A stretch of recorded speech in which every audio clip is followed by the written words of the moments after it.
संसार दुख ही देता है। पाए जान जगत में सब जन कपटी कुटिल कलयुगी टंचु। वो कपट से मिलेगा, वो छल से मिलेगा, वो कलयुग के प्रभाव से प्रभावित होगा, तो आपका हृदय दुखी हो जाएगा कि हमने तो इसका हित किया, ये हमारा अहित कर रहा है। जी मोहन जी मुरैना से। श्री हरिवंश महाराज जी, आपके चरणों में कोटि कोटि प्रणाम। गुरुदेव भगवान, ये मन बहुत प्रमादी है, अलग अलग प्रकार के तर्क प्रस्तुत करके प्रमाद को बढ़ावा देता है। महाराज जी, इस मन को शासन कैसे लाएं महाराज जी?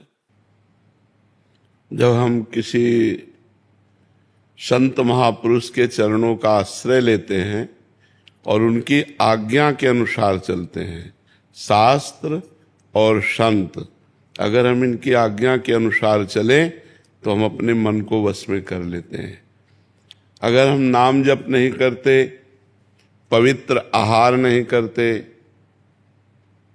मनमानी आचरण करते हैं, तो फिर मन को वश में करना असंभव है। मन को वश में करने के लिए हमें एक आज्ञा पे चलना होगा, अपने मन को आज्ञा पर चलाना होगा। धर्म के अनुसार आचरण होना चाहिए, पवित्र भोजन होना चाहिए और पवित्र सुमिरन होना चाहिए और किसी महापुरुष की आज्ञा में होना चाहिए, तो फिर मन धीरे धीरे वश में होने लगता है। मन जो है वो भगवान का स्वरूप है। इंद्रियाणाम मनश्चास्मि, इंद्रियों में मैं मन हूं। जब तक वो धर्म विरुद्ध चलता है तब तक वो आवागमन का हेतु होता है। संसार का चिंतन करने वाला मन बांधने वाला होता है, फंसाने वाला होता है, और भगवान का चिंतन करने वाला मन, धर्मयुक्त चलने वाला मन मुक्त करने वाला होता है। वही मन बंधन का कारण है और वही मन मोक्ष का कारण है। जो मन विषयों में लगा है वो बंधन का कारण है, जो मन भगवान में लगा है वो मोक्ष का कारण है।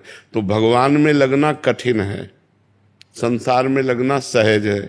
जैसे पानी को कहीं भी छोड़ो वो नीचे ही जाएगा, ऐसे मन को छोड़ो वो गंदे विषयों की तरफ ही जाएगा। उसे रोकना पड़ेगा हमें नाम जप के द्वारा, मंत्र के द्वारा।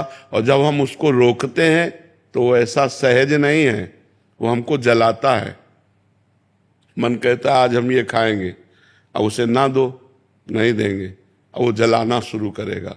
जो उस जलन को सह गया वो मन को वश में कर सकता है। प्रायः लोग जलन को नहीं सह पाते, जैसा मन कहता है वैसा आचरण कर बैठते हैं, फिर बाद में रोना पड़ता है, बाद में पछताना पड़ता है।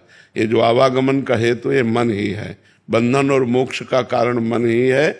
विषयों में लगा हुआ मन बंधन का कारण है और प्रभु के चिंतन में, धर्म में लगा हुआ मन मोक्ष का कारण है। तो इसे किसी संत महात्मा के आज्ञा के अनुसार, शास्त्र की आज्ञा के अनुसार चलाएं तो हम इसको वश में कर सकते हैं। और निरंतर नाम जपने का अभ्यास करें, पवित्र भोजन, पवित्र आचरण, तो मन, वैसे कहावत में भी है, जैसा खाओ अन्न वैसा बने मन। अन्न के अनुसार ही मन की गति होती है। तो बाजार का अपवित्र भोजन, मांस मदिरादि का सेवन, तो फिर मन वश में करना बड़ा कठिन है। अपवित्र भोजन से बचे, अपवित्र विचार, अपवित्र आचरण ये मन को वश में नहीं होने देते। तो हम सात्विक भोजन करें, भगवान को अर्पित करके सात्विक आचरण करें। ये सबके लिए, सबका प्रश्न है, ये किसी एक व्यक्ति का प्रश्न नहीं है, ये संपूर्ण सृष्टि का प्रश्न है कि मन भगवान में नहीं लगता, मन बड़ा चंचल है, मन सदैव असत पथगामी अर्थात गलत मार्ग में चलना चाहता है। ये सबका प्रश्न है। अगर हम सब अपने को सुधार करें तो हम मन को सुधार सकते हैं। हमें सुधरना होगा, हमें भोजन सुधारना होगा, आचरण सुधारना होगा और चिंतन सुधारना होगा। अगर हमारा चिंतन ठीक है तो मन सही हो जाएगा। चिंतन ही गलत है तो फिर मन कैसे सही होगा? चिंतन सही करने के लिए नाम जप करो, खूब नाम जप करो। नेहा जी पुणे से। राधे राधे गुरु। राधे राधे महाराज जी। महाराज जी, क्या प्रेम भक्ति का प्रयास और धन प्राप्ति की इच्छा, ये दोनों चीजें साथ में चल सकती हैं? चल सकती है, लेकिन धन प्राप्ति की इच्छा भगवान से करे। प्रयास स्वयं करता रहे और भगवान से धन प्राप्ति की इच्छा करे तो आगे चलकर जब ये इच्छा नष्ट हो जाएगी तब भगवान से प्रेम होगा। जब तक अन्य इच्छा रहती है तब तक भगवान से प्रेम नहीं होता। और जब प्रेम हो जाता है तो कोई इच्छाएं नहीं रहती। सकल कामना हीन जे राम भगति रस लीन, जिसकी सारी कामनाएं नष्ट हो जाती हैं उसी के हृदय में भगवान का प्रेम प्रकट होता है। जिसके हृदय में प्रेम प्रकट होता है उसके हृदय में कोई कामना नहीं रहती। कामना रहितम, प्रेम कामना रहितम है, प्रेम में कोई कामना नहीं होती। तो धन की कामना और प्रेम ये एक साथ तो नहीं रह सकता, पर इसकी भक्ति की जा सकती है।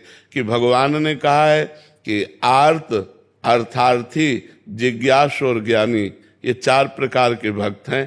तो हम भगवान की भक्ति करें, भगवान से अर्थ चाहें, खूब प्रयत्न करें। आगे चलकर हमारे जब अर्थ की कामना की निवृत्ति हो जाएगी तो भगवान से प्रेम हो सकता है। लेकिन जब तक धन की कामना रहेगी तब तक भगवान से प्रेम नहीं होगा, क्योंकि प्रेम कामना रहितम है, उसमें कामना नहीं रहती, प्रेम में कामना नहीं रहती। अगर प्रेम में कोई कामना उत्पन्न होती है तो प्यारे को सुख देने के लिए होती, प्यारे से सुख लेने की कामना प्रेम में उत्पन्न नहीं होती। Doctor Anil are Mishra ji. जी राधे राधे महाराज जी।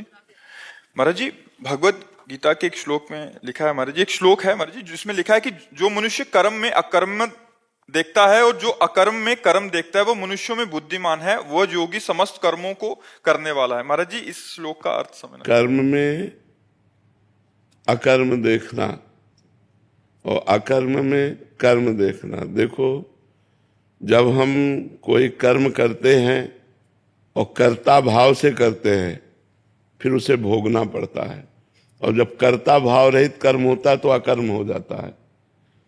जब कर्तृत्वाभिमान रहित कर्म होता है वो अकर्म हो जाता है, वो बांधने वाला नहीं होता है। और जब हम कोई क्रिया नहीं कर रहे होते तो भी क्रिया हो रही होती, प्रकृति अपनी क्रिया करती।